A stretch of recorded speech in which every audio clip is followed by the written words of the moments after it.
Hey all, behind me is the layout I did for Brickworld Virtual in April. There's actually 2 or 3 more shows coming up, and it was quite an interesting experience to be a part of. It was designed to be very interactive, so that as I walk through it and other builders walk through their layouts, we actually answered questions from the public to keep it sort of a bit more interesting. So what I'm going to do is I'm going to take you through the layout, but tonight I want to do something a little bit different, and I want to show you GBC at night. So let's turn the camera around and turn the lights off and have a look how this all turns out. So this is Great Ball Contraption World of Lights. Now this wouldn't be possible without a few key things. One of them is these glowing UV balls. Unfortunately, LEGO hasn't produced UV balls to date. However, a company called PV Productions does produce an exceptional UV ball, and that's what I'm running here tonight. So let's get started in actually walking around the loop. And my first module along is one of my mini golf modules. There's not a lot of additional lighting happening, other than we can see this bright UV light down here. So I actually make my own custom UV lights by taking a LEGO Power Functions light, removing one of the LEGO LEDs, and then soldering on a 5mm UV LED. I've actually got a video and some instructions on my website if you're interested in more details on that. Now, the first module that I have lit up with a bit of extra lighting is the Easter Island head, and I've made the mouth and eyes glow with a red glow. One thing we will notice as we go around is there's lots of different colours on all the layouts, and that's all achieved, with the exception of the UV, of course, by clear, shining white light through various colours of LEGO. The next lit up module along is the Pharaoh's tomb. We've got some lights coming out of the tomb. And you may notice that these flames seem to glow a bit more than you would expect. And this is actually taking advantage of their trans UV, and they fluoresce under UV light. So you get some extra glow on. We can really see it happening up here on the Pharaoh's staff. You can see that piece at the top really glowing. And that's just the nature of the UV light causing it to fluoresce. Next module along, the Alligator Run, we've got a nice lit up pool, and of course we have a glowing ball in the mouth. Now this glows a little bit more than you would expect because I put a UV light right behind that one. After that, the rock trap, there's not really a lot going on, but the next module is the Tower Bridge. And in this one I've taken the time to sort of shine lights up the middle to give that ambient lighting of the lights. And the Missing Good and Evil right at the end, his potion has been lit up as well to give that a real nice glow. From there we go into the long curve, and no additional lighting on this one, so we just get to watch the glowing balls themselves make their way around. However, the up and over bridge, I've lit up the flames on this. And it took me quite a while to find a way of getting a light shining straight up in the middle of the flames, but I'm really pleased with the result. In this case, I'm not using UV lights, it's just a straight trans clear LEGO light shining up the middle of the flame. From there, we have the windmill. This is one of my favourites in that during the day you don't necessarily realise the significance of the trans clear elements pinned to the actual sails, but at night you can see them fluorescing under the UV. So you really get to see the effect. And the lights themselves are down here at the front. I've got a couple of lights acting like spotlights. You can sort of see them there acting like spotlights. Of course, all the actual piston movements are lit up on these so that you can actually see what's going on as well at night time. From there we move into one of my rainbow piston lifts. This is the green lift, and we notice there's a green tinge coming from the light.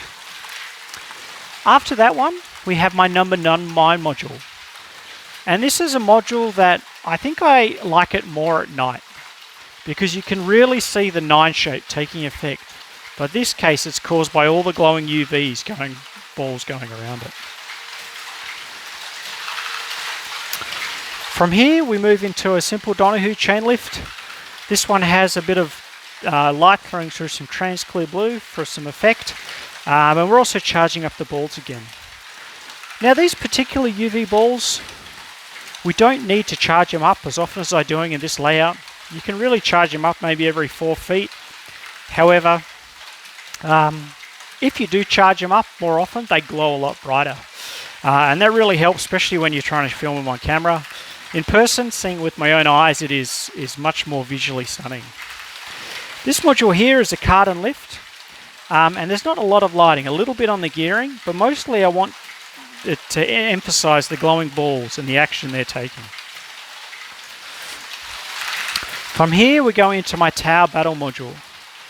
Now this module I took time, so we'll take a step back, see if we can see some of those tracer rounds firing up into the net. There we go, 1 or 2 up the top. So this tower, I've taken the time to sort of light various parts of the tower with different color schemes. And all of this is just shining transparent light through Lego's Transclear pieces, as I said earlier. We're lighting Spider-Man up red. I'll just adjust this light.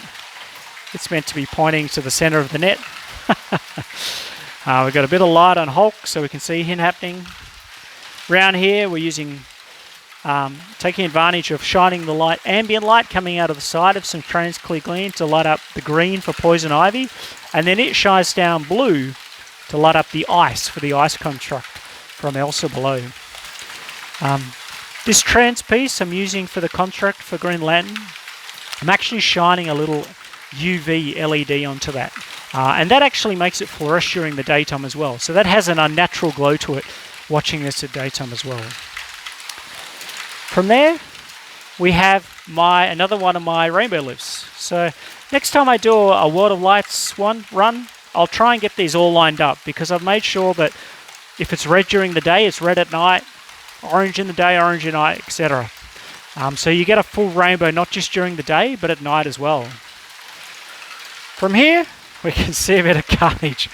I clearly didn't need to adjust the position of some of these modules. So we'll just grab a few handfuls of these balls and return them to the layout. One of the neat things about running World of Lights, as you can see, is the balls are very visible. So it's quite easy to find them. In fact, if I got my UV torch out, I'd be able to make these glow even more. Alright, the next module along is a wheel lift module. This one I've taken the time to sort of, once again, doing a bit of charging. And the reason I do a charge and an ambient light on a lot of these modules is coming back to that same thing again. So I've taken a standard Lego Power Functions light that has 2 white LEDs, taken one off, made it UV, made the other one, and left the other one white. So usually when I attach it to a module, it means that I'm also trying to do some ambient lighting as well. This one looks really cool when you have a wall behind it because you get this kind of this flickering pattern like we can see on my hand now happening on the wall. From here we're just into a simple ball pump, no additional lighting on this one. I'll just come and sit here for a moment so we can see the balls coming up and over. After that one we have a Myco stepper. And yeah, no additional lighting on this one, but you can still see the really, it's a really meditative action watching the balls move from one module to the other. Now I'm going to take us 2 step backs now so we can try and get my full tower crane in. The tower crane, when I lit it up, I really wanted it to look like tower cranes you'd see out on building construction sites. So both the booms, both the jibs are lit up, the jib and the counter jib. We've got the tower itself lit up. I used to have a little red flashing LED right at the top, but it doesn't look like that one's working at the moment. I have to add that to my to list. From there, I'm just going to come over here. The only charging I do on the crane is to charge the balls right before they go up and over the top. And this is another module. It's actually easier to see what it's doing during the night because you can actually see those balls traveling along the top. They, of course, drop down into the catching net at the end, and then that drops into a reservoir module. This is very similar to my other piston modules in that I've lit up the mechanism underneath so you can see what's going on, and we also charge the LEDs up. From there, we're into my Hoken module that's got a bit of red backlighting and UV charging on the balls. So I'll just come around here so we can look at that one a little bit longer. I really got excited about doing GBC at night after my first GBC show, because what happened there was a really good space display, and I'll credit iLug New York for that. They were really good at setting up cool space displays, especially for World of Lights, and I saw their display and just was enchanted by it all, and really wanted to do the same thing in Great Ball Contraption. And with the advent of good glowing balls, it's really made it happen. This one here is just a simple Donahue chain lift. Once again, we've got a bit of backlighting in red and some UV for charging up the balls. From there, we move into a Great Ball Pit Solaire. I really wanted to think of a way to light up the rings on this, and I'm not quite happy with this. I feel like I could put some UV tolerant, some UV around the outer ring, and then sort of do some front lighting so we get this spinning ring as well. Now, from here we move into a Brickworld ramps module. Not much additional lighting on this one, so we can see the balls tipping over. From here we're into a Serpentine module. So this one I haven't added any additional lighting for, and that's so you can really watch the motion of the balls coming up. So we can really see that really S motion. And there's some there's styles of this module where they run a little slower, and it's just really enchanting to watch the balls kind of S their way up.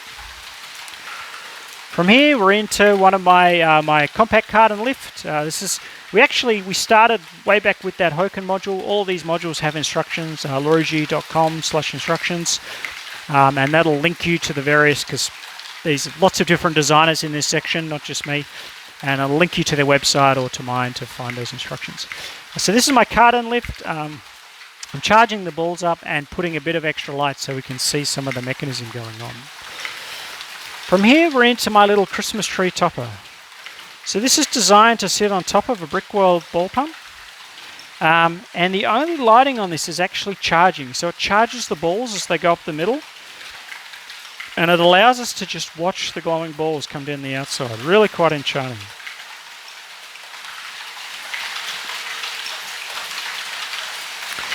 From here, it's a whirligig, a little hard to see in the dark,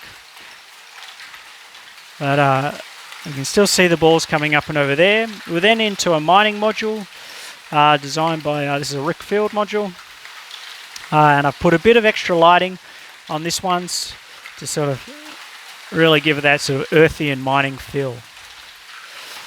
Looks like I might have a bit of a jam somewhere, so what I might do is, we've still got a few balls coming through, but we're almost at the end of the loop. So I'll just take a 2 steps on. The next few modules I didn't do much lighting in.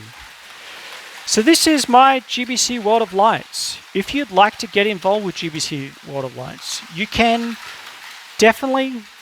There's nothing stopping you from doing it at home. Getting some lights, getting some UV LED lights, and building some really cool modules. If you want to do it at shows, the only shows I know of that really do World of Lights are Brickworld in Chicago, and Brick Fair Virginia, Brick Fair New Jersey. As a personal recommendation, I'd say Brick Fair New Jersey and Brickworld Chicago are just amazing. It's pitch black, there's no ambient light.